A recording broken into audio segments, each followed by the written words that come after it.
Hello student, আজ পড়ব preterm labour. আগের ভিডিওতে পড়েছি অলিগো হাইড্রো অ্যামনিওসিস। প্রিটার্ম লেবারের ডেফিনেশান কি? যদি 37 উইক কমপ্লিট না হওয়ার আগেই যদি লেবার স্টার্ট হয় তাহলে সেই লেবারকে কি বলা হবে? Preterm labour. ইটোলজিক্যাল ফ্যাক্টর কি কি কারণে প্রিটার্ম লেবার হতে পারে? First, previous history of induce or spontaneous abortion. যদি প্রিভিয়াস হিস্ট্রি থাকে ইনডিউস বা স্পন্টেনিয়াস অ্যাবরশানের তাহলে প্রিটার্ম লেবার হতে পারে, বা প্রিটার্ম ডেলিভারির যদি প্রিভিয়াস হিস্ট্রি থাকে। Second, recurrent urinary tract infection হলে, স্মোকিং হ্যাবিটস থাকলে, প্রি এক্লেমসিয়া থাকলে প্রিটার্ম লেবার হতে পারে। Intrauterine death and multiple pregnancy হলে, মাল্টিপল প্রেগনেন্সি যদি কোনো মায়ের থাকে তাহলে কি হবে? প্রিটার্ম লেবার হওয়ার চান্স থাকে।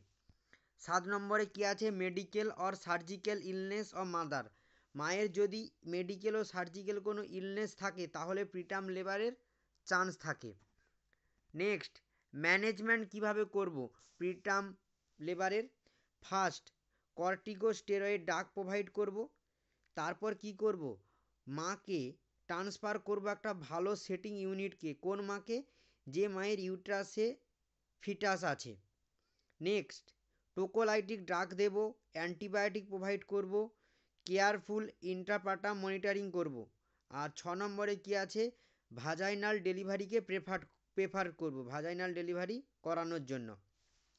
ইনভেস্টিগেশান, কিভাবে আমরা প্রিটার্ম লেবারকে ইনভেস্টিগেশান করব, কিভাবে জানতে পারবো এই প্রেগনেন্টের প্রিটার্ম লেবার হতে পারে, বা ক্লিনিক্যাল ম্যানিফেস্টেশনের মাধ্যমে আমরা জানতে পারি প্রিটার্ম লেবার এই প্রেগনেন্টের যে হতে পারে।